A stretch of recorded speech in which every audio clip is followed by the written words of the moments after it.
Cinemajaw is sponsored by Overcast, an independent podcast app that embraces the open world of podcasting instead of locking it down. No exclusives, no premium content, no paywalls. Just a great podcast app for everyone. Get it for free in the App Store. And we thank them for their support.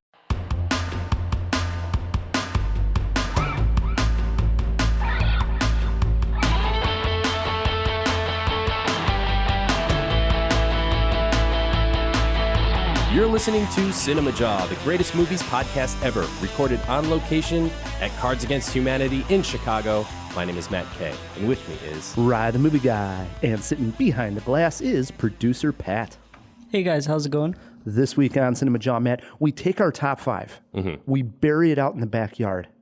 It's like we do every week. We resurrect our top five. Oh, nice. As we cover our top five back from the dead.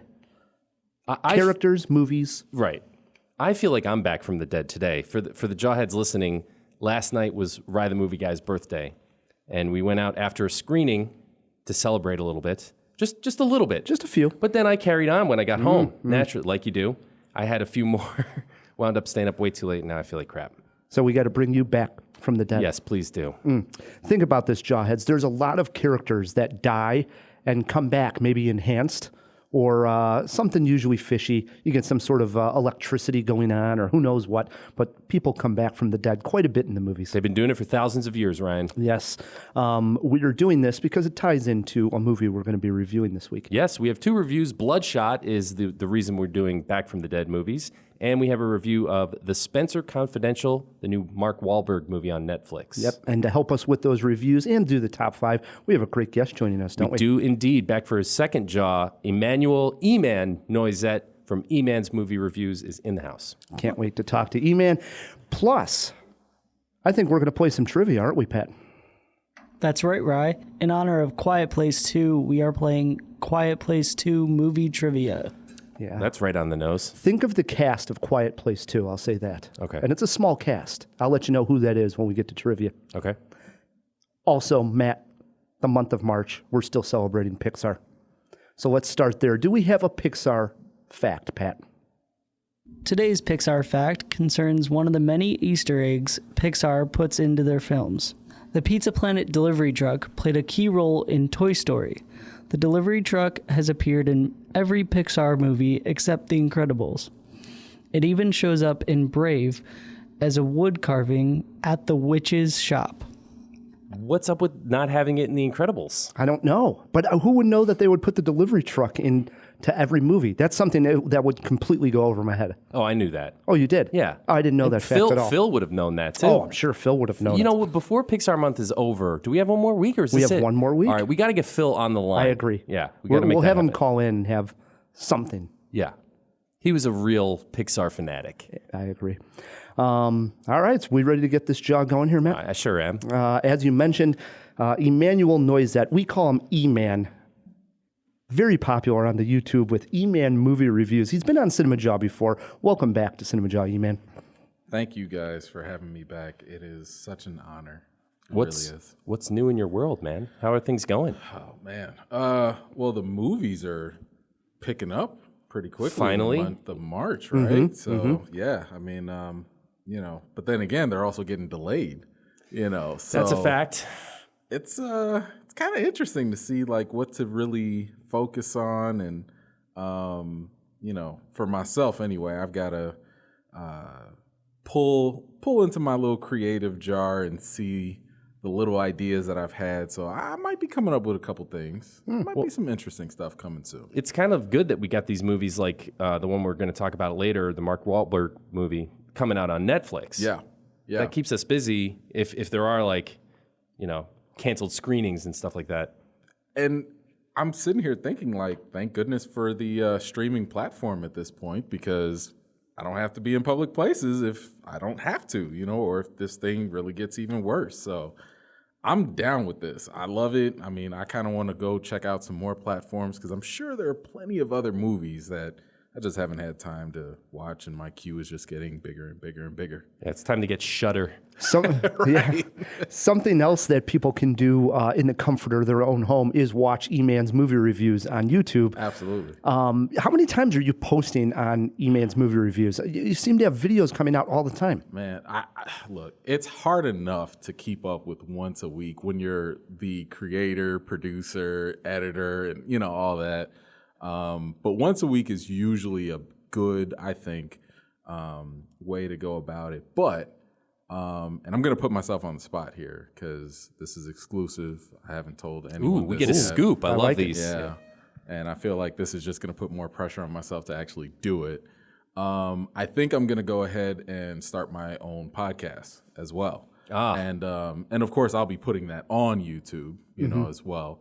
So, yeah, the content's about to get kicked up a notch. Nice. Just from that. We're in the same boat, man, because we're trying to kick up our YouTube content. So Okay. we could trade. You know, Hey, I'm down with that. yeah, That's cool. Trade some knowledge. Yeah, for sure. Some of the videos you do on E-Man's movie reviews are just reactions right when you come out of the movie theater. How many times do you do those and look back and think, oh, that was the worst reaction because you just came out of the movie, right? You know, it's funny you say that. I have this weird thing where, like, I don't know, like, I don't want to look back at the finished product because, you know, you spend like hours with like just the normal video and stuff if you're editing it and all that. I think I don't think I've had any that I've regretted because they're all genuine emotions. You know what I mean? Like if I'm watching a trailer or if I'm watching a movie and I'm just giving my reaction, like that's the whole point, is just to capture how did it make you feel right then and there, regardless of the quality of the movie later or time passing or whatever. So being genuine is key. Oh, 100%. And I think that's just a human quality that we're all attracted to. You know, we like genuine human emotions, you know. And, you know, little tidbit, it's also one of the reasons why I kind of avoid posting videos of movies that just kind of leave me meh, you know, because it's kind of like... Those are the hardest to review, too. And they're the hardest, right? Like... If you hate it, you feel passionate about how much you disliked it. And if you love it, same. But the middle of the road ones, yeah, they're tough. Yeah. And honestly, that's not entertaining to watch. You know, I mean, I can't speak for you guys, but like, I don't want to see someone just be like, yeah, this was okay. Yeah. 20 minutes of that, 10 minutes of that, I'm turning it off. Yeah. But if you hate it, if you love it, It's fun to tear it apart, yeah. oh my gosh, you know, either way, like, even if you love something, like, I like to see your enjoyment, even if I'm not there, you know, and it's just, again, it's just that human quality. People love that, and it's good to be able to create that for folks. What's the hardest thing about making YouTube videos that you've noticed? How long is this show? I think the hardest thing is getting caught up with trying to, I don't want to say be viral, but like getting caught up with like everything else that comes along with it, you know? Trying to like replicate past successes? Because you had some videos that like have gone well over 1 million views. Yeah. And I mean, like, even when I was making videos like that in the past, I wasn't doing it for the money. Right. I mean, I didn't know people even cared. You know, it was just something like, I really feel passionate about this, so I'm going to do this video or this concept, and that's it, because I just want to be heard. Right, because you were just doing a blog before. I don't mean to say just doing a blog. You were writing primarily. Yeah, no, for sure. And you know, I've always been just more of a visual person in general. So, you know, just putting things out there was just a way for me to be like, hey, I've seen this issue talked about, but I kind of want to put my spin on it, or I want to put this idea out there. And that was it. Like, it just, some things pop, some things don't. And I think when you talk about like the hardest thing, that's why you can't get caught up with what's going to be the next big thing, what's going to make me a whole bunch of money on YouTube. But it's almost impossible not to. It's tough, but I think when you focus on whatever you're really passionate about, then it won't matter. And then your drive won't get diminished in the process, because there are going to be some that you'll just be like, I had no idea people were going to, gravitate to this. And others, I could tell you, I've had a couple that I spent weeks trying to just perfect, and they'd only come back with like low numbers. And I'm just like, okay.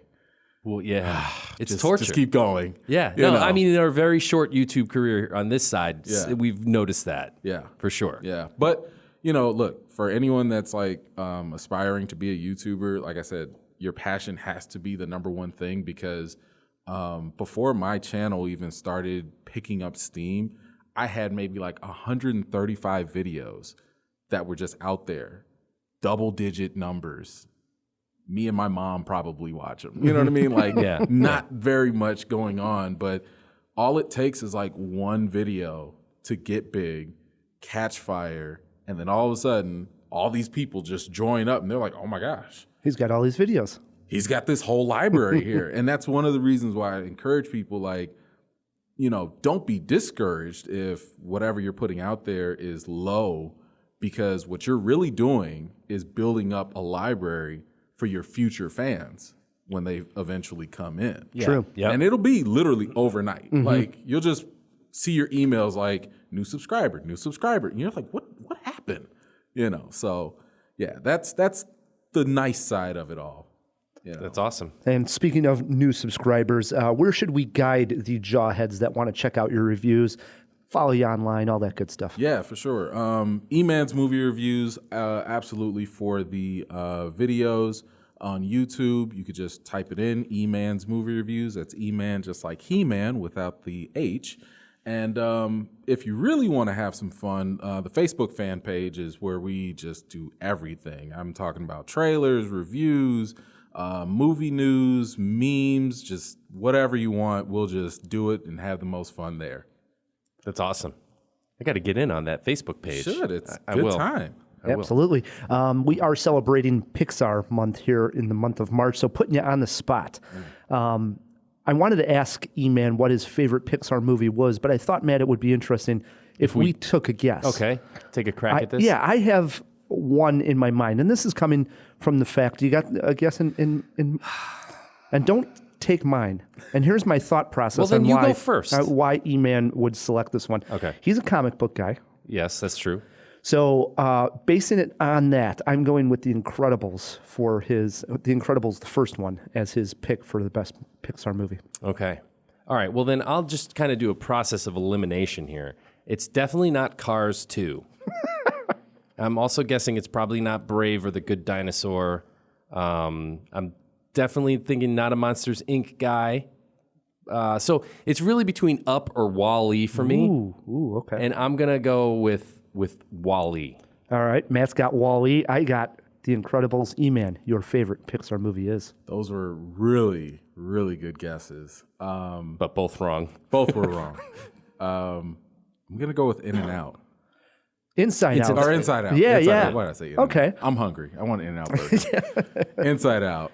And I think a lot of that just came from just being a dad, and, just dealing with emotions. And, I've got 3 daughters, and it was just like, okay, here are my heartstrings. Just go ahead and tug at them. So, but yeah, I mean, gosh, before that, Incredibles, 100%. Yeah, that was, yes. By the way, that video you did of Tom Holland helped me prank my daughter. Oh, yeah. That was genius, dude. I love that. That was really. Have you seen this I one yet? have not. We'll have to watch it during the break. We'll watch it during the break. Good time. It's fun. Awesome. So E-Man is sitting in on this entire Jaw. He has his top 5 Back from the Dead movies.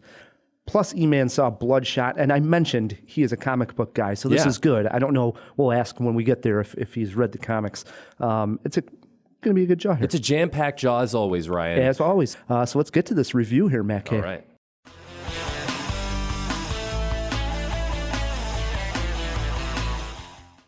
You have never seen anything like this is not something you will hear coming out of the new Vin Diesel film, Bloodshot. Based on a comic book about a soldier brought back to life, there are many familiar elements on the screen in front of you here. Did that take away from the fun factor, however? Matt, E-Man, and I hit the theater to check it out. made of this. What is this place? I'm sorry to be the one to tell you this, but you got yourself killed. At RST, we rebuild the most important assets in the U.S. military. Soldiers like yourself. You're the first who we've successfully managed to bring back, but improved, enhanced. With the technology in your veins, you have an army inside you that will not only make you stronger, it will heal you instantly. Holy shit. Now tell me, do you remember anything? The film opens with Vin Diesel returning home from another successful mission. He meets his girlfriend at the airbase and they embrace. Everything about this scene reeks of an over-the-top, musclehead action movie. And there's a reason for that. This is a spoiler-free review, so I have to keep the plot a little vague. I can say Vin Diesel's character is ambushed and killed. He's brought back to life by a scientist played by Guy Pearce. And not just brought back to life, but he is enhanced. His blood is now made up of nanotechnology, which allows him to heal from just about anything. Let's just say he's like the T-1000 in Terminator 2, but instead of liquid metal, he is flesh. Now he wants his revenge on the people that killed him. If that was the whole movie, I would have been disappointed.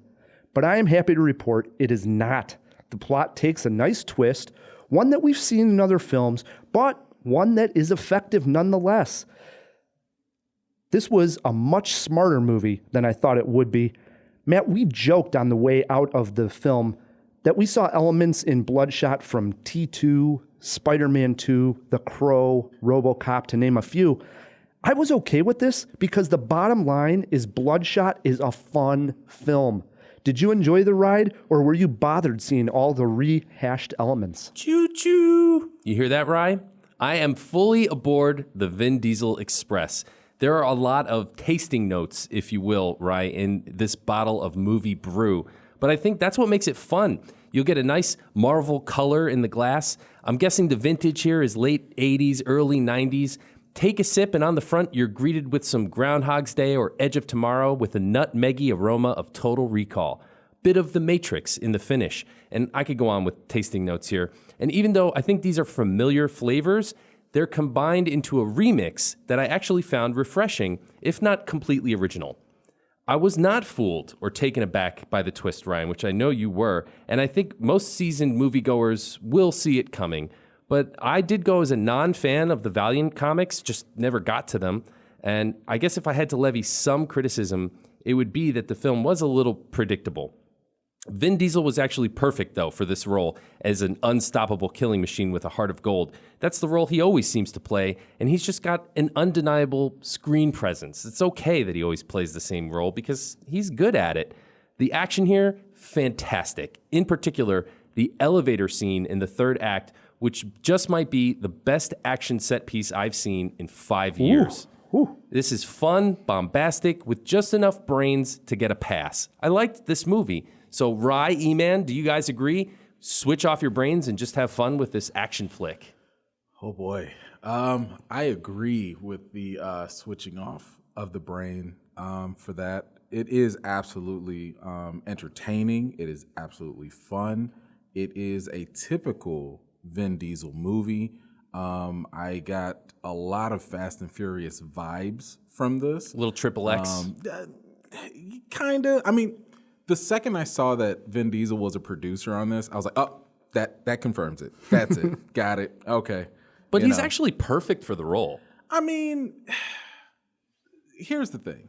And this is kind of more of an external gripe, more so than it is a gripe for the film itself. I've always had a bit of an issue when the Hollywood factor or the Hollywood ego overtakes the source material. Are you familiar with the source? Yeah. I mean, to an extent. I mean, I haven't read the Valiant comics for years, but from what I recall, they were pretty true. I want to say to like 80%, maybe 90% of the story.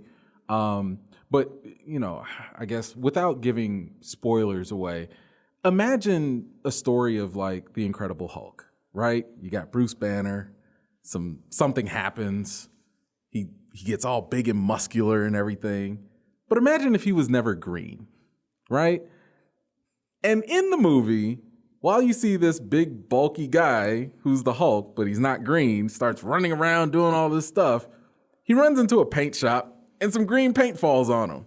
And it's kind of like, why couldn't you just make him green? Just make him green. So it's one of my minor issues that...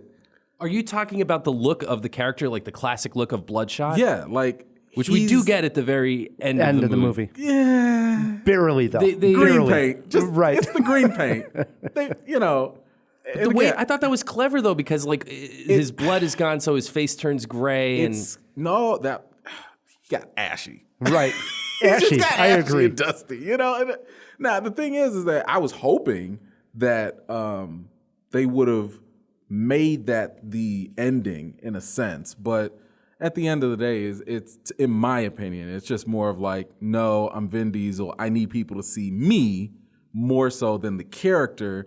And I think that just does a disservice to the source material, because if you pick up a Bloodshot comic or anything, he's white, pale skin from the very beginning, right? Because of the experiments. It's just a side effect of what happens. But I mean, look, is that going to ruin the movie? Absolutely not. Is it going to gripe hardcore comic fans? Maybe. But yeah, the action scenes, the third act, oh my gosh, that was just amazing. There were a couple times I had some issues with the editing. Like, things were just getting cut so fast. I was just like, wait, what are we doing? Okay, now I'm back with it, But other than that, yeah, this is a walk in the park for Vin Diesel. I mean, it's not hard. He's done this. The movie in general had a really good look to it. Obviously, there's a couple of wonderful scenes where Bloodshot gets shot and part of his face more or less comes off, and it's in slow motion and his skin's all coming back together. The look of it all looked pretty fantastic. We saw it on the IMAX, which was a great presentation. But I love that scene in the tunnel where the lights go out and the use of like the flares. The emergency flares. So those are red, and you got sort of the headlights of the cars that have been tipped over in this tunnel. Great set piece. But one part I laughed out loud at was he literally goes through maybe like 16 men. He's killed them all. He's down to the final car, and the guy that he needs to get to is in that car, and he turns to his like bodyguard guy with the gun. He's like, "Can he get in here?" He's like, "Not a chance." Not a chance. He just took out 8 cars and killed 16 men right in front of you. Yeah, he's getting in that car. Yeah. If it takes him all day. Yeah. But it's kind of ridiculous. The element where we referenced Spider-Man 2 is this other super soldier that has these mechanical arms that are put onto his back. Yeah, Doc Ock. Very Doc Ock style. So it had that feel to it. But I loved it. The way he used it seemed so natural and realistic that I firmly believed I was watching a guy with an extra set of arms. It was even more natural than, say, Doc Ock and Spider-Man 2. I love that. The CG was seamless. If it even was CG, I'm not sure. Maybe they did some of that practical. It definitely was. It definitely was CG. Looked fantastic. The thing is that I think that when you're walking into a movie like this, you're not expecting like a huge Marvel budget. You're not expecting something to like blow you away. It did what it was supposed to do. I mean, I believed it. And I think part of that also helped in the fact that like the technology that they used in this was futuristic but pragmatic at the same time. So a lot of that stuff, I was kind of like, ooh, I could see that. Yeah, and I see how you guys are doing it, and it doesn't seem that far-fetched, So yeah, because we've seen some of these things. Like the military has been developing exoskeletons and extra limbs for people who've suffered these injuries and stuff. Hobbs and Shaw. With Idris Elba's character and the enhancements he was having like in his back to make him the Black Superman and all that. It's very similar. And I was just like, okay, you guys ingratiated me into this. I'm fine with this. Let's go. I'm not one to usually think that guns in the movies are cool, but they had some really nifty guns in here. They had different barrels. It was cool. I mean, some of the gun fights and battles in this were pretty well done. Oh, I agree. I totally agree. I got a gripe though. This movie, you're right, E-Man, the budgets weren't like super high. It's not a Marvel budget, but for the most part, I think they used their budget really well and put some beautiful stuff on the screen. And then there's this scene where one of the characters does an underwater kata, like the karate routine underwater. And dude, that looked like somebody dropped the GoPro in a swimming pool. What the hell? Yeah. That looked terrible. I get the feeling that they didn't care because they probably assume everyone's just watching the actor or actress. Well, okay, You fine, know what I mean? fine. Like, So that's like it's a little distracting. That's supposed to be sort of an eye candy moment. Yeah. I get This it. may come back to Vin Diesel being producer and saying, "Hey, spend your money when I'm on I think screen." that's 100% it. Yeah, for sure. You know, in Diesel's defense, though, he is like most famous for Groot and Iron Giant, 2 movies where he does not appear. Hey, So, you know, that's his strong suit, right? I mean, I guess so. Do want to mention Guy Pearce, who plays the I scientist. love Guy Pearce. I love Guy Pearce, too. I really like Guy Pearce. He's so great in this. Yeah. Great character. Like a discount Val Kilmer, but I like him. I like him a lot, you know. Discount Val Kilmer. He is. You're Always absolutely right. reminds me of Val Kilmer. Like, if they ever did a Saint Part 2 or 3. Like, put Guy Pearce in there. Here's the hilarious. reason I'll always love Guy Pearce. One word, Memento. Oh, 100%. I'll never get that 100%. character out of my head. I Best love that movie movie. for, oh my gosh. One of my favorites. For sure. Any other highlights or anything that you wanted to mention? There is the scene where they go to this, it's the second time that Bloodshot is going for a kill, for revenge, and they're going into this heavily fortified compound. And I commented after the movie, here they're supposed to be so tough that they got to send this guy in to kill this guy. Yet they're literally looking at cameras at what everybody's doing in the compound. Right. They got a lot of intel. I hate that easy trope that the movies go to. So that way we can see their reaction of them watching everybody, all the action take place. Bit ridiculous. Yeah, a little. It's But a minor gripe. I'll let it slide because I overall enjoyed Bloodshot, and I don't think I thought I would going in. So, you got a movie poster quote for me, Matt? I do. Unapologetic 90s cyberpunk mayhem. Familiar elements, but smart enough to be fun. Yeah. How many jaws? 4 jaw scale here. 4 jaw scale. I'd say 3 Jaws. Go see it. This is probably the best action movie this year, maybe even in a couple of years. Not in a couple years, but I mean, this year. Was there a Don't get great carried action away. movie last year? Yeah, I mean, you always put me on the spot when you say something like that, but sure there was. Not counting 1917, which really is a different thing. That's a war movie. It's Okay, different. so you would say this is better than your Avengers film from last year. I don't count those as action movies. John Wick 3? John Wick All right, 3. there you go, maybe. That was just last It's year. up there with a John Wick. Different animal, but up there.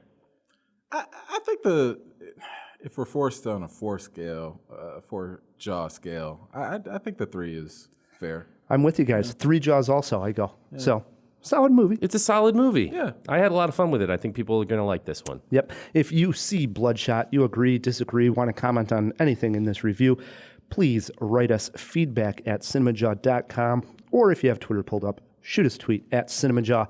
Obviously, a major resurrection in the movie, right? Right, the main Bloodshot character. is brought back from the dead, and that got us thinking of our top 5 favorite back from the dead / resurrection style movies. And I got a little creative here because it's an interesting list to think about.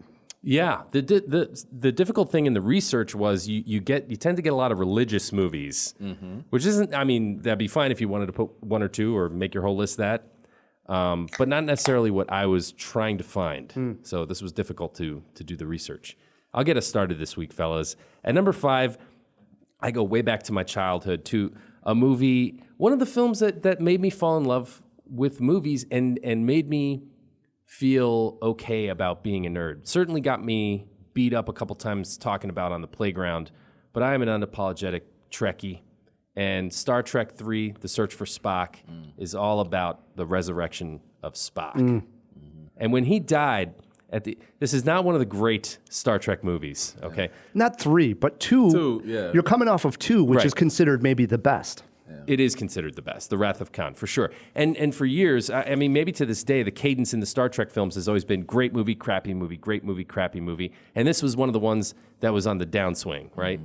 But I love it. I don't care. I think it's corny, but the romance or bromance between Kirk and Spock is like central to my identity almost. Like I grew up with that. So, and this, I think, is the perfect showcase and really elevated Spock to sort of a Messiah-like figure. So I really enjoy that. Well, we didn't have a cliffhanger like that. Maybe Han Solo getting frozen in kryptonite in between. Carbonite. Carbonite, Jeez, sorry. Man, turn in your movie guy card. In between Empire and Return of the Jedi, you had that kind of cliffhanger. But this was pretty big because Spock died at end of 2, and then they sent him off into that, that capsule shot out of the Right. ship, They and you're gave like, him oh a my funeral God, at sea. what the hell's going to happen to Spock? But you knew he was, Well, you come didn't back. know because Well, we were Leonard hoping Nimoy, anyways. he was one of the executive producers, and he said he was killing Spock off, and then he immediately regretted it. Yeah. Yeah. So there you Nice go. pick at number 5. E-Man? I think I'll go with the easy one to start off. I'll go with the Crow. I mean, the Crow is just, the whole concept. And at that time, I felt like it was such an original story, and it just came at the perfect time. And with Brandon Lee, it was just like he was perfect for the role. I mean, all the unfortunate circumstance around it, was like just terrible. But I love the movie, and I think they're trying to do a reboot of it, They've been certainly trying done, yeah. for years. But I personally think it still holds up. I can go back and rewatch it, and talk about like coming back from the dead. That was And great it. 90s soundtrack. Oh yeah. I still spin the soundtrack, and I just rewatched the movie last year. It's one of my top 3 movies. I love it. Love The Crow. Got a feeling we might talk about it again. For my number 5, I went with a film that came out just last year. And I like championing this movie because I actually do want to see a sequel and maybe even a third film. But we need fans to make sure they get behind this movie. This coming from Mr. Originals only. I know, but I really like this character. 2019, last year, Robert Rodriguez gave us Alita: Battle Angel. I am shocked, Ryan. Yeah, I enjoyed the heck out of this movie, and here the resurrection or brought back from the dead happens very early on with our main character, Alita. Christoph Waltz plays a scientist that's in this junkyard when he comes across basically the head and the brain still intact of this cyborg, and he decides to take it home, put it on the body of, give it a new body, and hence Alita comes to life, doesn't know anything of what's going on, her past. We start to see clues as the movie plays out. But I loved Alita: Battle Angel. I was a big fan. Have you seen this one yet, Matt? Yeah. No, you did? I saw it. We reviewed it here. In fact, I might have been at the screening with you. Okay. Well, I was a big fan. E-Man, you like Alita? Yeah, it was cool. I know there have been a lot of requests for a sequel and all that.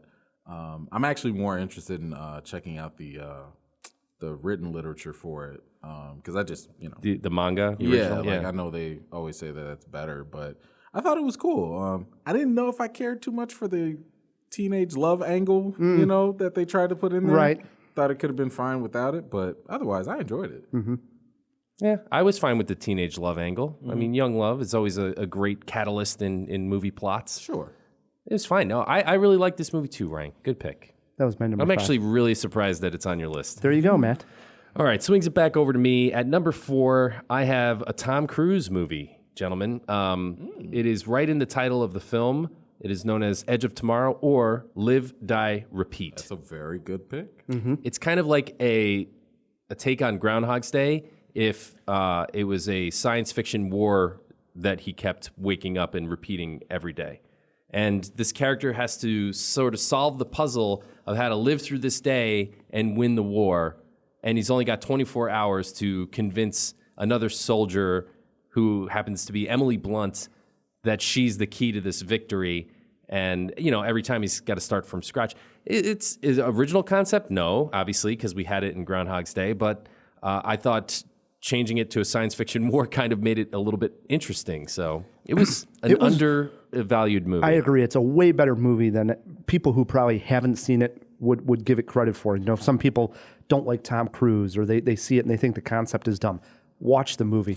I remember being shocked what a good film this was. He was sort of on this science fiction roll because that wasn't too far after he made Oblivion, and a lot of those are throwaways. In fact, if you look at Tom Cruise's career, his science fiction stuff is with the exception of the Minority Report, his science fiction stuff is crappy, like War of the Worlds, and Oblivion's just okay. So this one got missed. Like that one. E-Man, what do you got sitting at for? I have the 1997 Spawn movie. Wow. I mean, I have not seen this. Oh, I have. really? No. So it's hard to say that it'll stand up for today's standards and all. It may not have even stood up for the standards of the day. It didn't look. It didn't pan out that high. But I was really young when I watched it, and I love the concept. Like, this was the first time that I had seen like a black character that was like an anti-hero, I think. And it was just mind blowing to me. And then I was always fascinated with like just the religious concepts and stuff that they threw into the mix. And Michael Jai White playing the lead, and John Leguizamo is the clown. Leguizamo. I mean, it was just a personal favorite of mine. It was also accompanied by the I think it was HBO or Showtime did like a cartoon series like right after. Is that Martin Sheen is the bad guy? Yeah. Mm-hmm. It was a fun movie for the '90s, and it probably should have stayed in the '90s. So I'll leave it at that. But that was a favorite of mine. The CG scenes in Hell with Malbolgia, the devil character, particularly bad. Yeah. Wow. Yeah. But the clown, I thought the special effects there were really, really good. Yeah. And Leguizamo was perfectly cast. Yep. It's actually, I was a huge Spawn fan. To this day, I have the entire run of the comics. Okay. I have like all the action figures. And back in the 90s, when this movie came out, I was like, they made a movie just for me. Hey, Todd McFarlane, like he was like the action figures and stuff, like the He ones changed the industry. amazing. The comics, it was so beautifully illustrated, and just the story on top of that. It was hard not to fall in love with it for me. So, yeah. Matt, it begs the question, were you a bigger Spawn fan or Teenage Mutant Ninja Turtles? Oh, that's so unfair. That is unfair because I graduated from the Turtles. Kevin Eastman and Peter Laird, who created the Turtles, hold up a really strong soft spot in my heart. But Todd McFarlane was also a game changer. You know, like we just said, he changed so many industries: sports collectibles, comic books, action figures. Not to mention Family Guy. No, different McFarlane. Okay. That's Seth. I'm kidding. No, I was probably a bigger Spawn fan eventually because I felt like I was more mature. Right. But I still love the Turtles, man. I just like to give you a tough time with the I know. Turtles. I had Turtles on my list last week, and man, I wish you were here, E-Man. What was the 5? It was Brothers. It was top 5 Brothers. Oh, come on. Yeah, And he brings up the Turtles. I just had it at number 5. It's not like I put it at number 1. Yeah. They were the best The brothers. first one. Yeah. With Raphael and his depression and stuff. Oh, my gosh. And Corey Feldman is Gosh, Donatello. Oh, wow. Yeah. All right. Work of art. Jeez. Thank you. Thank you. God damn, we need E-Man every week. Man. My number 4, a Tim Burton directed film. And if you're bringing people back from the dead, who better to do it than Tim Burton? And I go with his animated film that has a fantastic look to it. And obviously, it's based on the story of Frankenstein. Okay, all right. Because there's 2 you could go with here. I'm glad you're going with this one. He originally made this as a short film. Throw that in the fish tank. When the short film version of Frankenweenie came out, the full-length version, the one that I'm referencing, is 2012. And Your full-length Frankenweenie? there you go. But it obviously is a blend of two stories here, which is Frankenstein and Pet Sematary. Okay, I didn't see the Pet Cemetery angle, but I guess so, yeah. Yeah, well, I mean, so you get a dog who gets killed, hit by a car, and his owner, Edgar, I think it's Victor maybe. Probably Victor Frankenstein. Yeah, there you go. He gets the dog to come back to life. Where the movie really gets fun is the other kids in the neighborhood are aware of this power, and they use it to bring back old animals. And you get this rat that turns into like a were-rat. You get all these just crazy animals. Because it goes bad most of the time. Exactly. Yeah. And so these humongous beasts now are attacking the town. The animation in this movie is awesome. It's great. It's almost like a black and white style animated film. I have it in 3D and saw it in 3D. Loved it. I thought you were going to go Corpse Bride, maybe, which also would have been a decent pick here. I went Frankenweenie. I like it. So. It's a bold move, Rye. There we go. Does that bring it to me? All right. All right. This is where I start to get serious, guys. At number 3, sticking with our 90s theme, although not intentionally, this one has so many '90s heartthrob stars. We got Julia Roberts. We got Kiefer Sutherland. There's Those are the only two I know in this one. I know where you're going. Flatliners. Yeah, there's way more than just two. Oh, good one. Yeah. Nice. I mean, the whole premise of the movies, they're medical students, and they want to play with death. So they basically kill themselves with chemicals or something. I don't remember exactly. And then their partners are around to resuscitate them.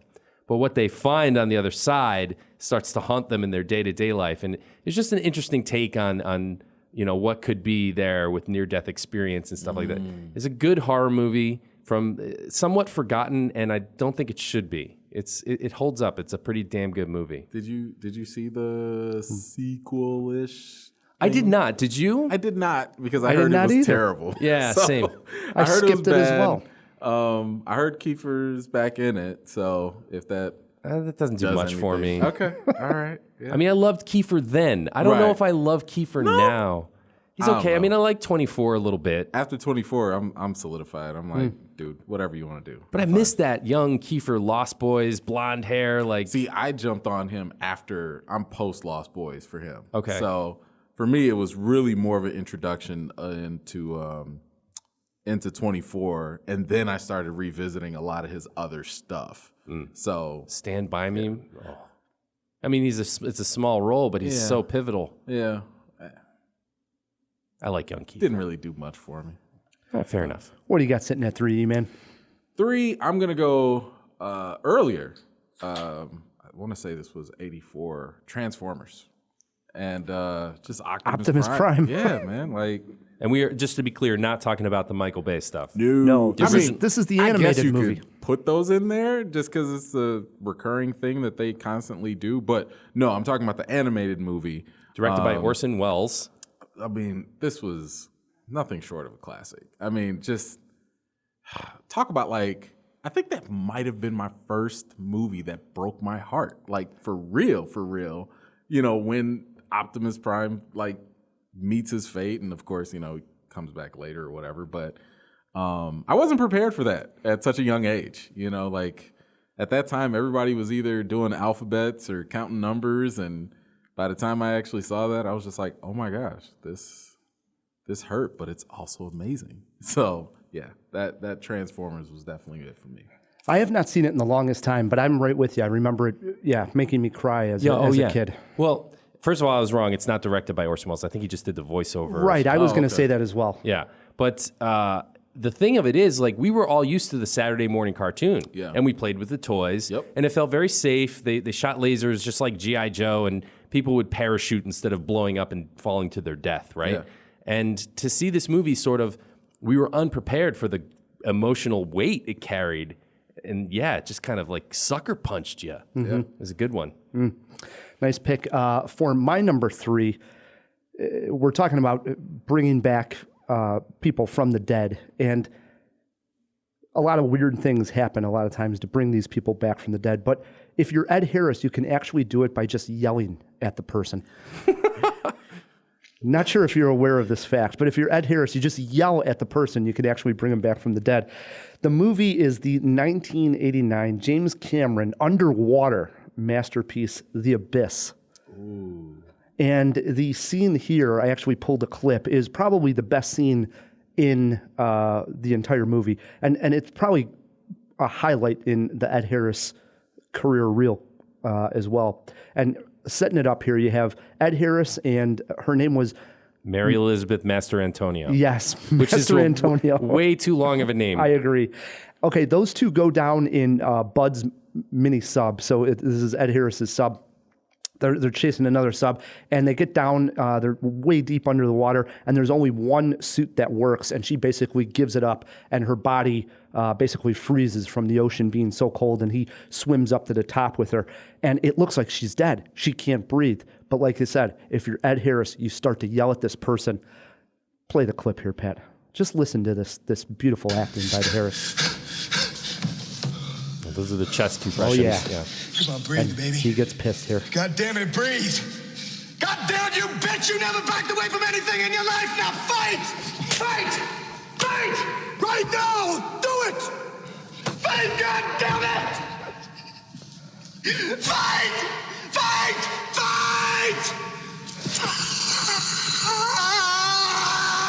You can see why this would bring somebody back from the dead. It just brought me back from the dead. I mean, if you're lying dead, you want Ed Harris next to you yelling, fight, fight, fight. And yeah, you're going to come back. God It damn. happened. It happened. Great movie. I'm having a little fun with the clip, but I love the movie in general, and I love that moment. Was that not a Best Picture nominee? Throw it in the fish tank. What Oscars The Abyss was nominated for? I'm not sure if it was, but It definitely got a few nominations, if I'm not mistaken. especially for the technical stuff. Maybe the special effects. Yeah, that was some of the first computer-generated scenes. Big fan. Yeah, well, I'm a fan too.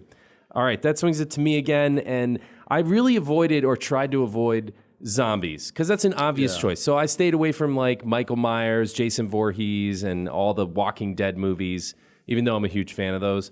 But I really think this one, although it kind of fits into that camp, is very different at the same time because it's more H.P. Lovecraft and less The Walking Dead. And I'm talking about Reanimator. Have you Never guys- seen it. Never seen it.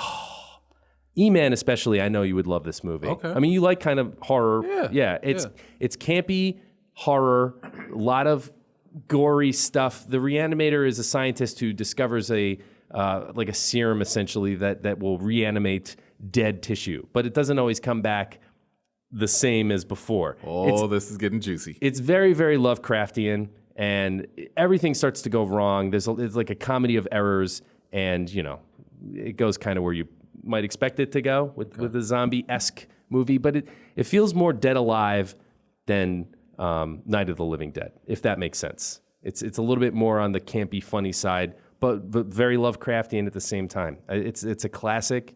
I know a lot of JawHeads out there love this movie, so Back from the Dead.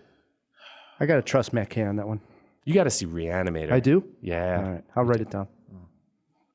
So I'm really torn here. Oh, boy. Because I've got 3 left on my list. Oh, boy. And Only 2 spots. and there are only 2 spots. So I'm like, Which one's going to remain dead? okay. So I guess I'll do one. All right. So I'll pick this one only because I'll say what I wanted to say, but it won't count. If you guys are okay with that. I was going to say The Matrix, but I don't feel like Neo coming back from the dead or whatever was focused on, I don't think that was the hardest hitting point of the movie. So I'll kind of leave that out, even though that was kind of... And it was really cheesy in the third movie. Yeah. So I was like, all right, whatever. I'll take that out. And this might be cheating, but I'll go with Passion of the Christ. Just It's because... not cheating. Yeah. It's kind of the whole point. Right. Kind of started a whole revolution, And I do remember, being suckered into like the emotional, I don't even know if it's torture porn, but however you want to call it, like it got me. It has been called that for sure. Yeah, it has. It totally has. But, because I am, a religious person myself. So, I came at it with a less skeptical perspective, of course. And at that time, it was just like, oh my gosh, like... Is the resurrection actually in the movie, though? Kinda, yeah. Like it's...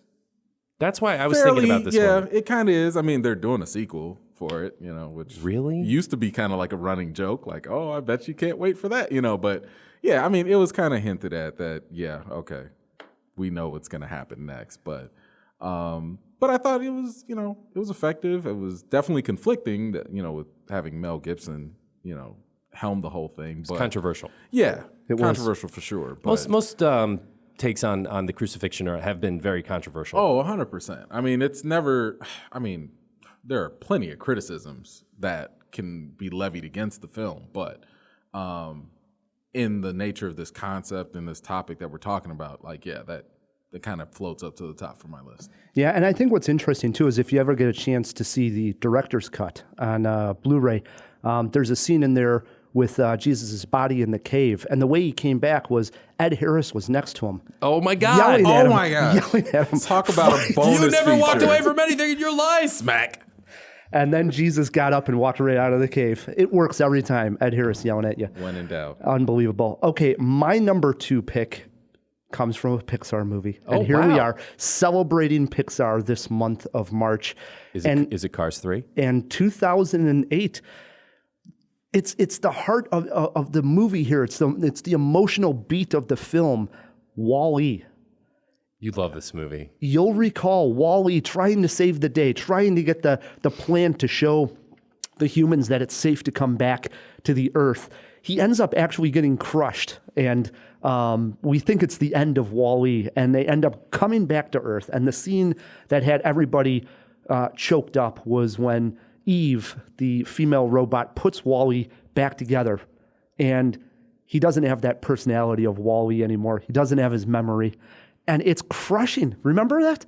I remember thinking that's how the movie's going to end. We're not going to have cute little Wall-E. You're getting a little choked up here, and you call me a dork for liking Teenage Mutant Ninja Turtles. And then Eve leans over, kisses Wall-E, and ignites his passion, Matt. He comes back to life. It's the Wall-E that we remember. Happy ending. Everybody's excited. We walk out of the theater seeing another Pixar masterpiece. I love Wall-E. It's in my top 3 favorite Pixars. I respect it. I do. It's a good movie. Good one. Yeah. It is. And it does have that resurrection. It does. All right. Wall-E, my number 2. I won't give you as much crap as you gave me. All right. Into our number 1s, Here we Matt. go. What do we got? Honestly, at number 1, I had The Crow. I'm a huge fan. okay. But I'm going to call an audible right here and throw in one of my honorables that I really could have put at number 1. I think this movie is absolutely deserving, and it has resurrection as a major plot point in the film. And I'm just going to go ahead and say the title, The Princess Bride. Oh, When he's that's not a nice your, okay. Your friend's all right. not dead. He's only mostly dead. So they have to bring the man in black back to life to rescue the princess, get Inigo Montoya's revenge, and everybody has to, have that fairy tale ending. But they, bringing him back was such a funny, twist in the movie because he doesn't come back at his full strength right away. And they have to carry him around, and he's got to be the brains of the operation. Was it inconceivable? Inconceivable. Okay. Yes. It was inconceivable. It's a great movie, man. It is. pick. It I is. mean, you could put that at the top of any list. I literally can rewatch that anytime. Yep. Just if it's playing, I'm just sitting down and Are watching. they remaking that? Aren't they? I think There's they talks of said that. they were. That's blasphemy. I hope they don't. I know. That's- I know. Just There's leave it no alone. need for it. I agree. It's like remaking Citizen Kane. Just don't do it. E-Man, what do you got at number 1? You know what? This is a personal favorite of mine, and it's funny because it wasn't until I learned about this topic that I was like, "Oh, this does fit. It's so convenient." My number 1 is going to go to Keanu Reeves. And not the Matrix. Hold on. Let me think. I was going to keep that theme going. Keanu Reeves. Do you want to guess it? Bill and Ted? No, They do come back from the dead. they do, but not that one. The Devil's Advocate? Oh, that's a good one, but no, that's not it. I mean, Keanu Reeves. Mid John Wick? 2000s. Wow, Mid mid-2000s. Not a John Wick movie? No. Scanner Darkly? No. All right, I'm dry here. Yeah, you got me anything too. right? What do you got? Constantine.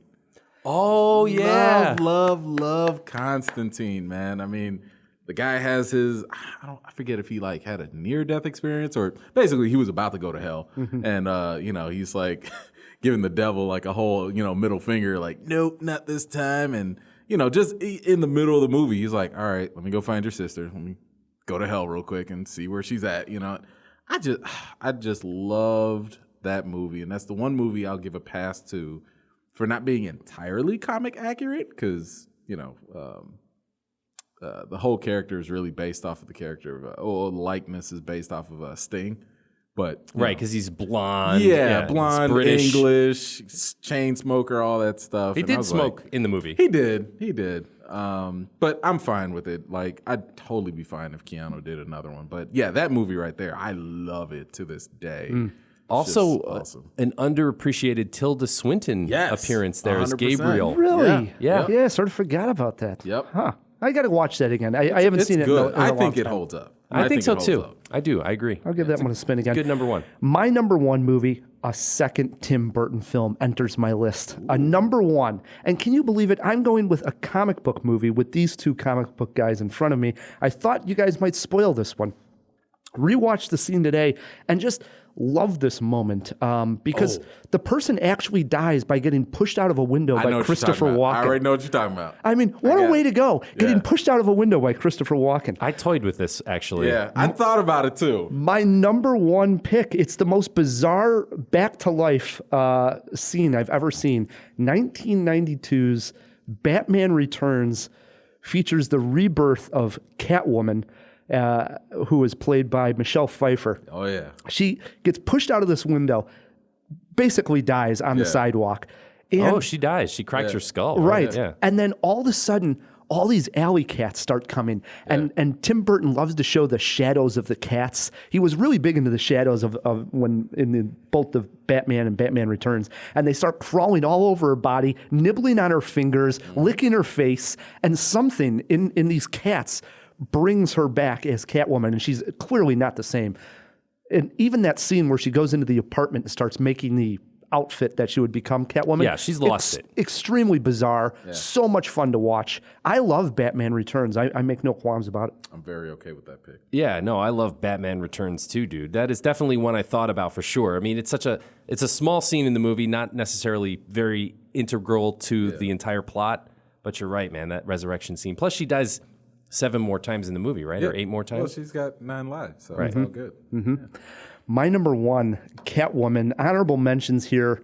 Rapid fire. I'm going to go here. Go. Arnold in T2. He technically dies and he gets that repower. Remember?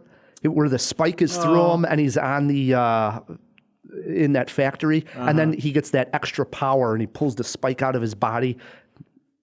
Okay. Superman saving Lois Lane in Superman the movie. What better resurrection? She dies. He flies around the world so fast and brings her back to life. That's classic. He goes back in time. Defies physics, yeah. Unbelievable Superman. Unbelievable. Darth Vader. Classic I guess scene. so. I mean, he's more or less turning in, all right? It's his redemption more than resurrection. There's a lot in Star Wars. C-3PO in the last... That was JJ pulling punches, man. I don't like that at all. The reboot... The Last Skywalker. Gandalf. How could we not say Gandalf Gandalf? for sure, the white to the gray. That's a good one. The Matrix mentioned. Groot.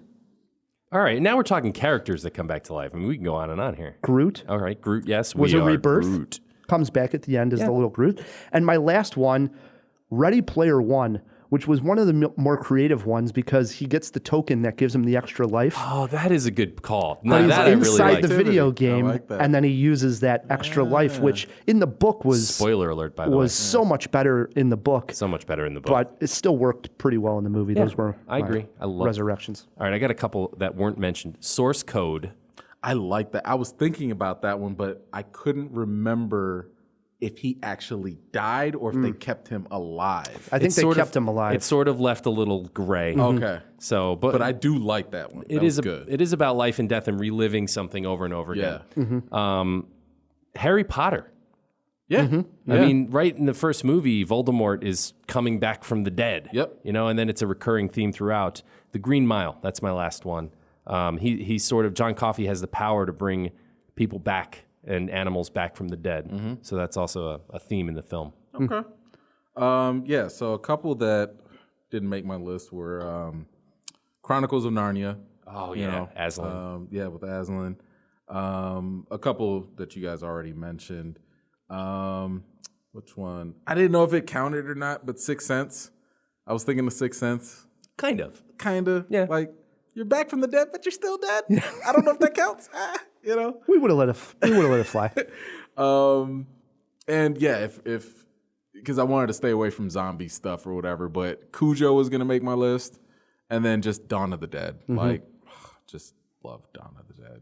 I love Dawn of the Dead too. It's awesome. Good stuff. If we missed your favorite movie that has a resurrection, back from the dead scene, character, all that good stuff, and we didn't mention it, shoot us a tweet at Cinemajaw, or you can always email us feedback@cinemajaw.com. Still to come, we have a review of Spenser Confidential, plus some movie trivia and some listener feedback. Stick with us. Hey, Rye, remember how I was telling you about that I use Jiffy to fix some of my pipes? Jiffy on Demand? Jiffy On Demand, yeah. It's this app that's a sponsor of the show. Basically, that Jiffy on Yeah, demand. that's the one. You pull up the app on your phone, and within a few taps, you're connected to a professional, licensed, bonded handyman, plumber, carpenter, you name it, electrician, et cetera, et cetera. And I had some broken pipes and used the app. Right. And to great success. So I've been thinking, like, what's something that JawHeads might need around their houses? Like, we all have this one thing in common. If you're listening to this podcast, you like movies, right? Sure. So I was thinking, you're a guy who just built his own home theater, right, Ryan? That's right. You probably need a shelf, a nice shelf, not just some crappy one from IKEA that you put up with L brackets and it looks terrible, but a nice shelf for you to put all your DVDs on. That's fantastic. Maybe some movie memorabilia. But I can't hang a shelf. I know, you can't even use a hammer, right? That's correct. But with Jiffy On Demand, you could get the right person to come in that day and build you a shelf, or So at least look at it. I just pull up this app, Jiffy On Demand, and I'm able to find a handyman that would just hang shelves or something along those lines as well. Maybe you need to wire the speakers, or, I can't put the TV up on the wall because it's going to fall off and break the TV. That's the kind of thing you can use Jiffy On Demand for, Ryan. That's awesome. Where are they located? Can you use them in every city? Well, almost. We're getting to that. But right now you can use them in Toronto, Ottawa, Boston, and Chicago. Sweet Home Chicago. Jiffy On Demand's the way to go. Right. And if you use the offer code Cinemajaw, you get $25 off your first Jiffy job. So you probably have a loose wire or a screw that needs turning, something around the house right now. Get it done. Save $25. Use offer code Cinemajaw. And we thank Jiffy for their support. Jiffy On Demand, you're the best. Let's all go to the lobby. Let's all go to the lobby. Let's all Though go not to the most lobby critically well-received Pixar film, it's difficult to deny how bringing to life talking automobiles and building the world of Radiator Springs was nonetheless charming in Cars. This week, we celebrate Pixar with this scene in which Luke Wilson's Lightning McQueen meets best friend to be, Larry the Cable Guy's Mater. Enjoy.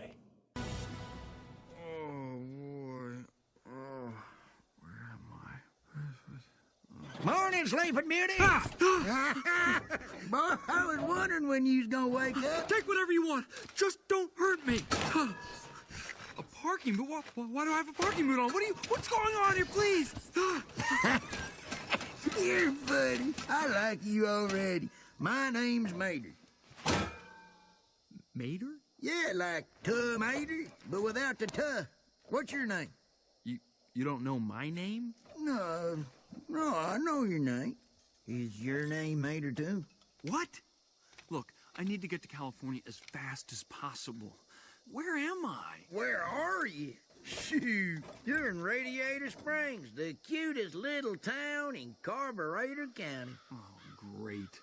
Just great. Well, if you think that's great, you should see the rest of the town.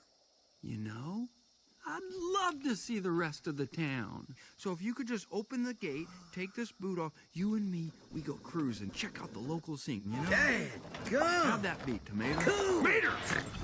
What did I tell you about talking to the accused? To not to. Well, quit your yapping and tow this delinquent road hazard to traffic court. We'll talk later, Mater. The sparkling drinks are just dandy. The chocolate bars and the candy.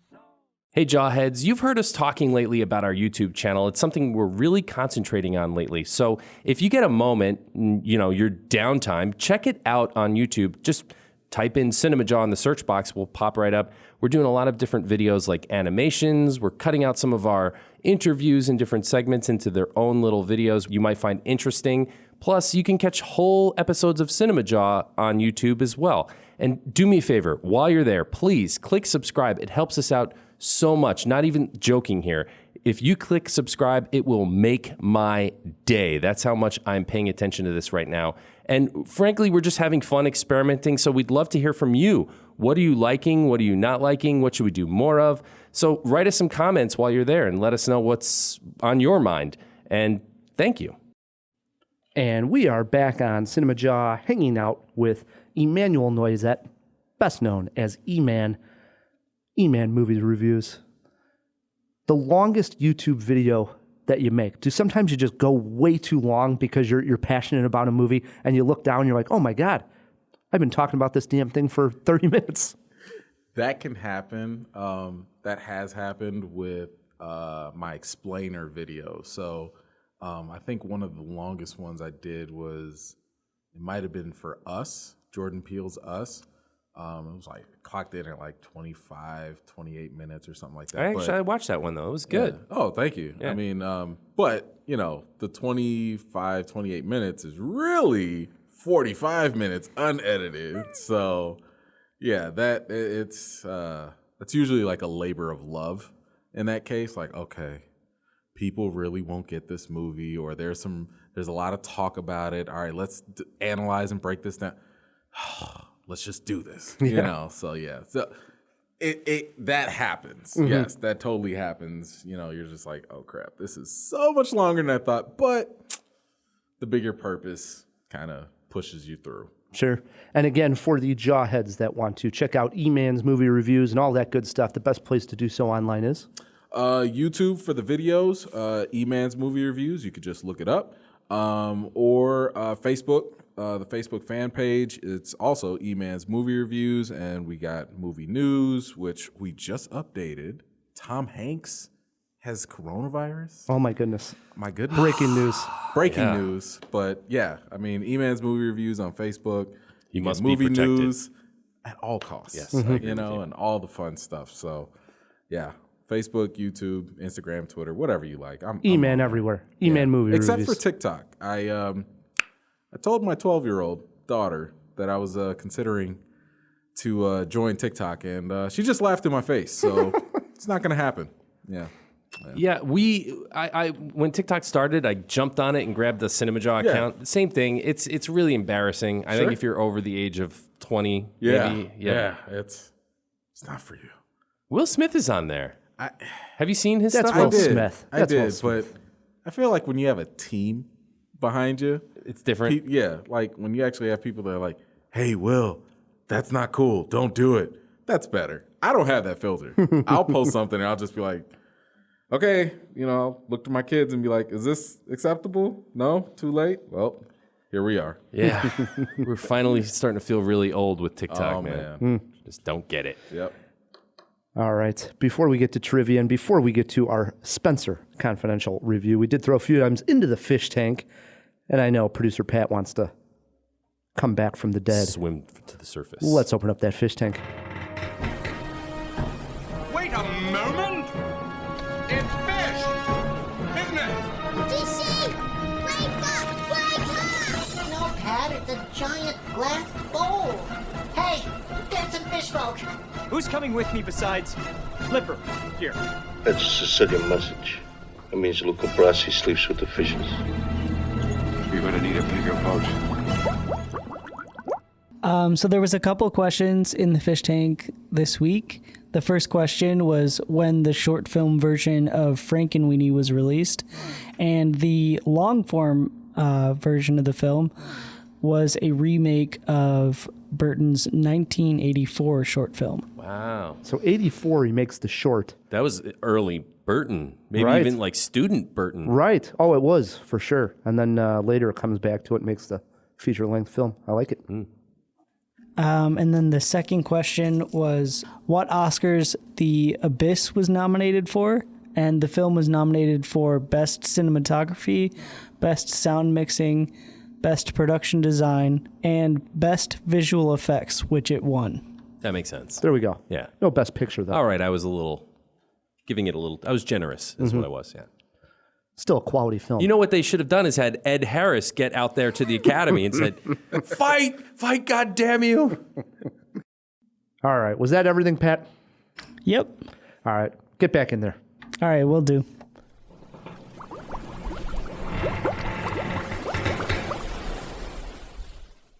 Matt, we also got some listener feedback. Yes, we did. This one came in from Dion from East Lansing.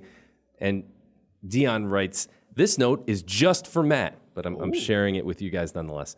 Dear Matt, Rams is a great movie. I'm surprised Ryan had it as low as he did. Sincerely, Dion. Thank you, Dion. That was on Brothers last week. It was on Brothers, and it was my number 5 pick. And because it's an Icelandic film, you gave me a tough time. That is not why. And I'm glad the JawHeads are listening Dion, and come to my defense. If you've seen Rams, when an intelligent person Dion like Dion tells me it's a good movie, I'm definitely going to believe him. Okay. But when somebody who hates on Teenage Mutant Ninja Turtles, you got to question that. Follows up with a movie about sheep, of course I'm going to question it. All right, one more. Flicker Joe wrote in. This was on our paranoia films. He says a few that he didn't hear mentioned. He was thinking of Shutter Island. Yes. Which kind of is. But he also acts a little less paranoid in there and more confident of something that just isn't real. A really good one, though, is The Mist. The people all stuck in a grocery store. That's a good one. Right? I like The Mist. Me I too. do too. It's devastating, but I love it. Such a good movie. It's kind of like a Requiem for a Dream where I watched it once and I'm like, okay, I've seen it. Mhm. Never going to watch it again. And then Flicker Joe goes on to say, also many Hitchcock films, but the crowning paranoia would be Vertigo. And yes, the whole film, paranoia. I agree. We got 100%. to Hitchcock a little bit. Yeah, I agree. More recent, I guess, Invisible Man. That was the main inspiration for thing. Paranoia. Yeah. Yeah, Mhm. Good. Definitely. Write us feedback at cinemajaw.com. We'll read your comments on the show. All right, we said we had one more review here, and it is Spenser Confidential, which actually marks the 5th time Mark Wahlberg has worked with director Peter Berg. The 4 prior films in order are Lone Survivor, Deepwater Horizon, Patriots Day, and Mile 22. Would this Netflix film see this collaboration grow, or just give us more of the same? Matt, E-Man, and I grabbed a seat on our couch and hit play on the remote. It's time you tell me what's really going on here. Picture this. Dirty cops, drug cartels, some big politicians all working together. When I was a cop, I was trying to take these guys down. But they framed me. So what's the plan? We're gonna blow this wide open. You want in? No. You don't get the cold gun. Hawk is the name of a man with a shotgun. Spencer does your taxes. That was good. I'm gonna let you have your little gun. After finishing Spenser Confidential, one word sprung to mind. This one word can be used in regards to the plot, the action, the characters, and even the performances. And that word is generic. Mark Wahlberg plays Spenser, a former cop who we meet while he is doing time in jail. Upon his release, he sees news that his former captain and another officer have been murdered. Spenser decides to investigate the matter himself. Well, actually, he recruits his new roommate, Hawk, played by Winston Duke, to help out as well. Generic action ensues, a generic conspiracy is uncovered, some cheap laughs are had. When it finishes, we have another generic Mark Wahlberg, Peter Berg movie. To add insult to injury, Matt, Alan Arkin pops up and plays the same character he's played in every movie since Little Miss Sunshine. I found very little to like here. Did I miss something? Yes, you did miss something, Ryan. A few words spring to my mind. Character, charisma, and how about some fucking fun, Ryan? How about... Are you kidding me? Yeah, I'm not kidding you. Spenser Confidential would be generic if it didn't have its tongue buried firmly in its cheek. This was one wink at the camera away from a Deadpool cameo, and I loved it. This is Pulp Fiction, dirty cops, drug rings, private dicks, and the feds. But most of all, Ryan, it is self-aware. Apparently, you didn't get the joke, but it's right in the title. Spenser Confidential is a bare-knuckled Boston brawler movie that I wouldn't bet against gaining a cult following. Mark Wahlberg has just so much charisma on the screen. He works as the uncompromising, wisecracking sleuth from Southie, and I loved his cast of cohorts. At one point in the movie, his girlfriend even points out how Batman-esque everything is, and they just kind of leave that hanging, which the movie knows it's self-aware. That's what I found so much fun. I found the humor to be delightfully subtle while clunk you over the head blunt at the same time, and that's a difficult balance to pull off. The fights were wonderfully choreographed, and any fan of MMA will really dig the approach and the nods to the sport that are in the movie. You found the plot generic, and perhaps it is a little bit, but I think that's the point. This is a street-level, tall tale, and I just let it clobber me. Right? Did you miss the point that the movie was in on its own joke? I guess I did, yes, because I don't think that it was. I think you're giving it way too much credit here. And how dare you insult Pulp Fiction? This is Pulp Fiction. No, Pulp Fiction not capitalized. Forget it. It is not, I'm not saying it's Pulp Fiction like the Tarantino film. Well, I don't know what you're saying anymore. If you like this movie, I don't even know what you're talking about then. It's a dime store novel, right? It's a crappy cop drama, but it's kind of in on that joke, and it's making fun of itself at the same time. It's supposed to be funny. E-Man, you saw this. Clearly, I didn't get the humor that it was tongue-in-cheek like Matt did. Because come on. You also didn't think that, I didn't think this Bloodshot was was going to come back to life. This was not a very smart movie at all. Where do you land on this? It's so funny hearing you guys dissect this because I'm like smack dab in the middle Perfect. of both of your opinions. It was incredibly generic. I mean, this was, I don't know, Mark Wahlberg to Boston and, Pete Berg movies as to Vin Diesel and anything he does. So easy role for him. Cakewalk. I mean, this is literally what he can do in his sleep at this point. Very predictable. I mean, a lot of the characters and the twists were just like, all right, I see where this is going. However, it was still entertaining. I would probably say it was chuckle worthy. Nothing had me busting a stitch or anything like that. But I was like, I see what you guys are doing. I get it. So I was in on the joke. I just don't think it was the best of jokes. And that's okay. And I think what served this movie the best was the platform that it came on. If I had gone to the movies, I drove out in this cold weather, paid $15 or whatever to go see this, I'd be pretty annoyed. Oh, yeah. Disappointed big time. But the fact that I was able to sit in my drawers at home, have my popcorn, and I was just watching this at my convenience, I could pause it, do whatever I want. My expectations were a lot lower, and therefore I was okay with it, and I was just like, yeah, this is the perfect platform for this film, and it works. Will I ever go watch it again? Probably not. Will I recommend it to people? I mean, according to Matt, this thing's going to have a cult following. I don't know where he's coming out with this. No, I think cult following. I think we Garbage. It could be a franchise. I really like. They obviously want it to be. Right. Set it up on a T for sure. Yeah. I mean, if it stays on Netflix, it's kind of like, what do you have to lose? Mm-hmm. I mean, if I'm Netflix, I don't know if I'm putting Adam Sandler type money behind this, but. Again, it's kind of like when it's Netflix, it's low expectations. Well, Mark Wahlberg's got to have a decent paycheck, dude. I mean, he does. I'm just saying, like, are you about to, raise the stakes? Are you about to raise the budget for the next one? I don't know if it needs that. And again, if we're talking about it being generic, what could the sequel possibly do? It's gonna. You know what I mean? It's another mystery. I mean, they're like a mystery. I know. Was this Scooby-Doo level mystery? It's Scooby-Doo. This was a mystery. Come on, Matt. And see some of the scenes. Bostonians. The accents just were killer. I hated the girlfriend's accent. Oh, I loved it. Was she ridiculous. was thick. It was so thick. Oh, it was so ridiculous. I loved her character. I hated top her. To I bottom. hated her.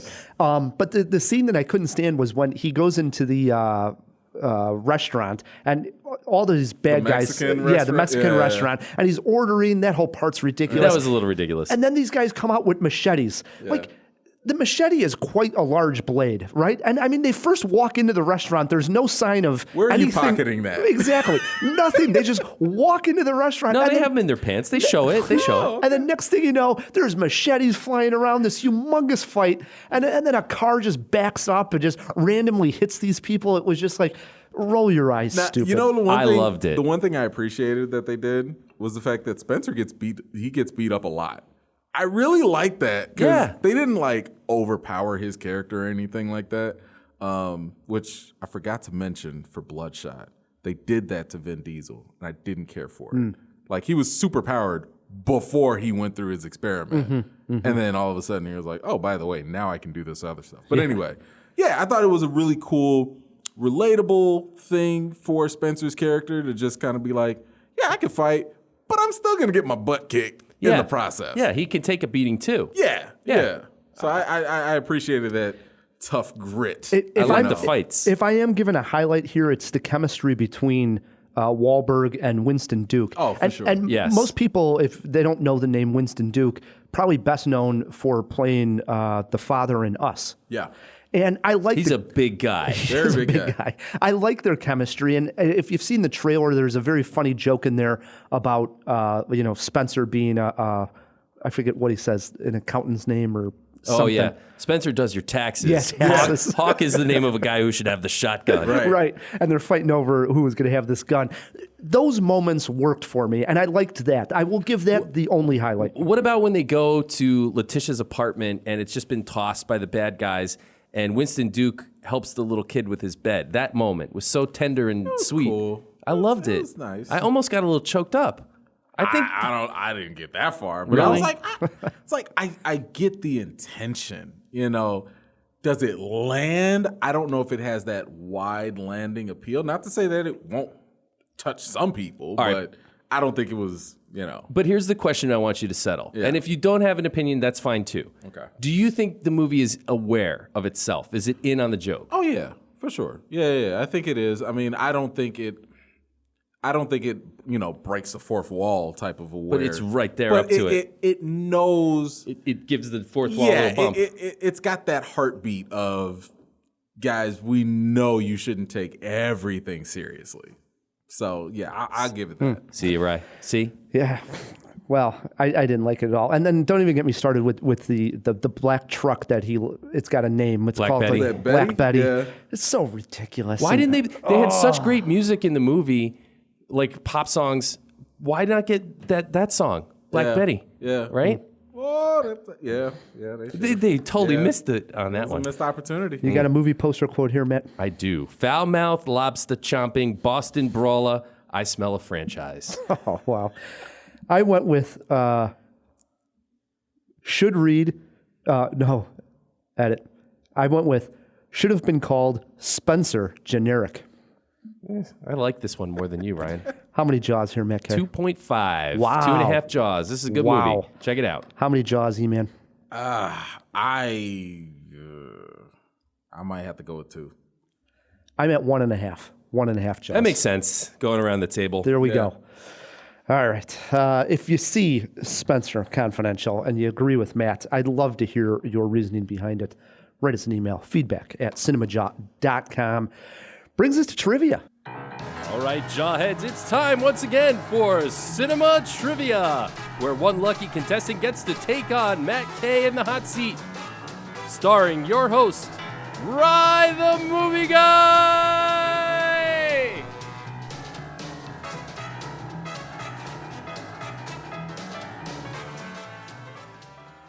We like to wrap up with a fun game of trivia, and in honor of Quiet Place 2, we're playing Quiet Place 2 trivia.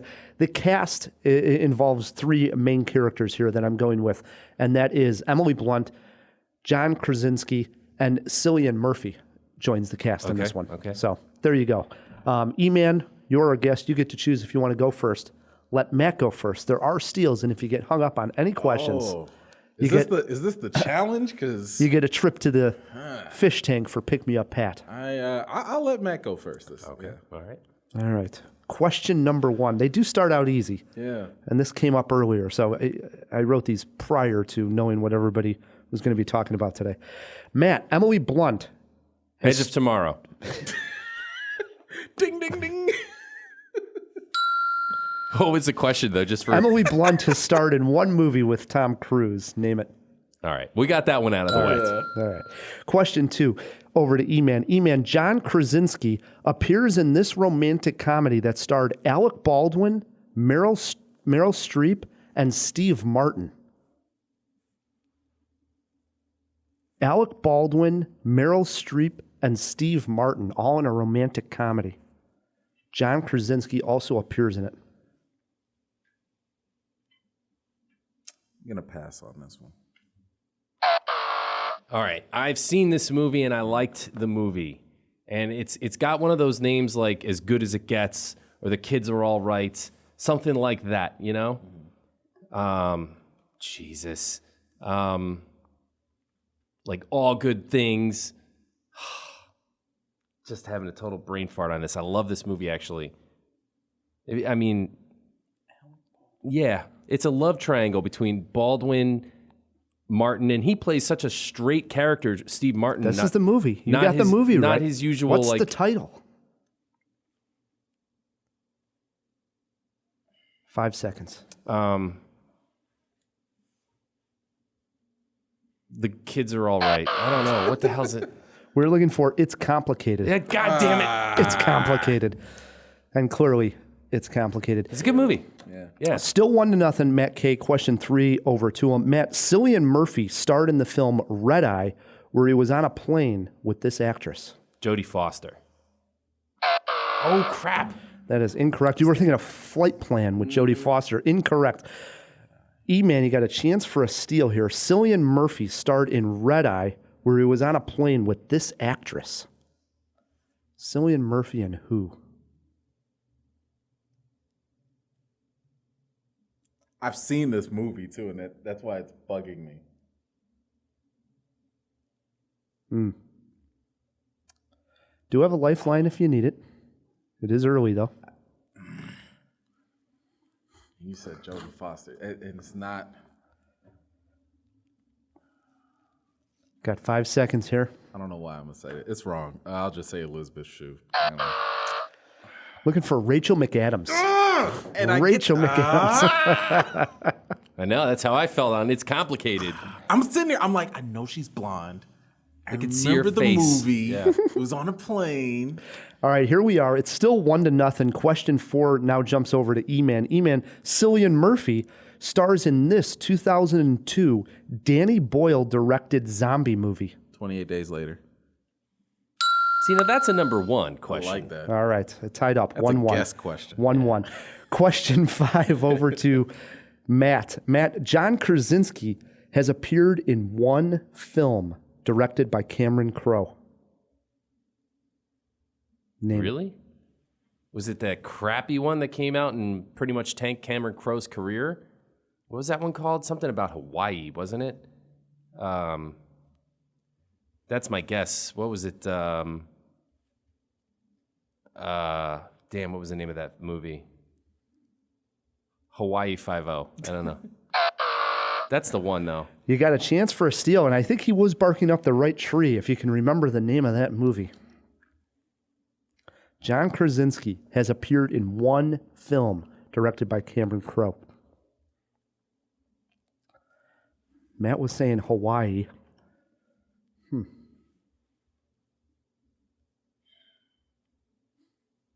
Yeah, total brain fart. We're looking for Aloha. Aloha, yeah. Here That we should've are. just been a wild But nobody guess. saw that movie. Nobody did. No. I surely didn't. 1-1. Question 6 now jumps over to E-Man. In 2012, Emily Blunt starred in Looper, in which this actor played a younger version of Bruce Willis. Oh. Looper. Emily Blunt, Bruce Willis, and who? I know the guy. Oh, yeah. He has 3 names. But which 3? I know. You do have a lifeline if you need it. It's I tied know his 1-1. Wow. And I'm so mad. Can I give all the other things he's been in to prove I know who he is? Yeah, go ahead. Third Rock from the Sun. Like the Nice. sun. Oh, man. I'm so mad I can't just like say it. You do have a lifeline. I don't know if it'll help you, but it's question 6, only 8 questions. It's 8 questions? Mhm. He can have it. That's fine. He's still going to get a point. I mean, Joseph Gordon-Levitt. There you Wow. go. Yeah. Wow. It is 2-1, Matt K. Question Charity 7 night. is What over was to him. what was the clue? Was it initials? It was. The clue was JGL. That actually probably would have helped. See? See, I thought the clue was going to be like Third Rock from the Sun. And I'd be like, that doesn't help. I need the name, but that's fine. Question 7 over to Matt K., who's leading 2-1. Matt, John Krasinski appears in the 2017 film Detroit, about the riots that took place in 1967 Detroit. Who directed that film? Was that Catherine Bigelow? Yep. 3-1, Matt K. He wins this one. Last question now. E-Man. In 2008, Emily Blunt appeared in the underseen comedy The Great Buck Howard. What actor played the Great Buck Howard in the film? Pick me up, Pat. Pat, we got to... Fishbowl, I guess. Yeah. Who played the Great Buck Howard? I have no idea. Your clue for this one is they made a movie about being him. Oh, Malkovich. John Malkovich, yeah. There we go. Right. 3-2 this Salvage one ends my here. dignity here. 3-2. Can I get a fist pump here? Oh, for sure.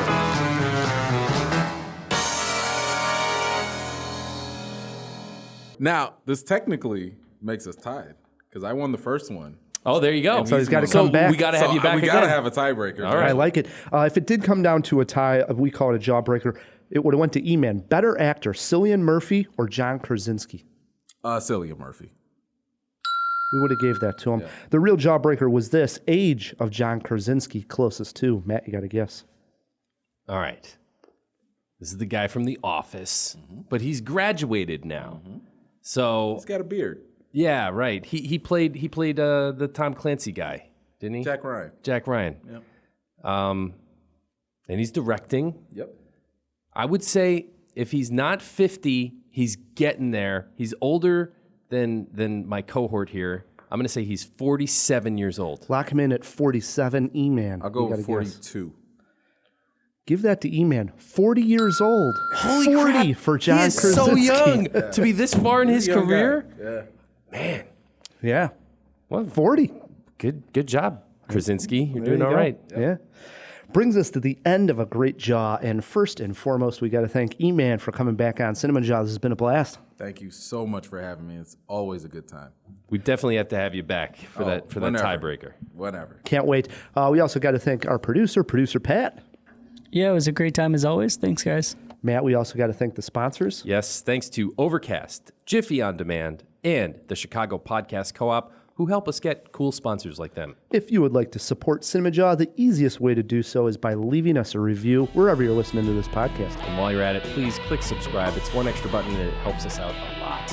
Until next week, I'm Ryan, the movie guy. I'm Matt K. And keep on jawing about the movies.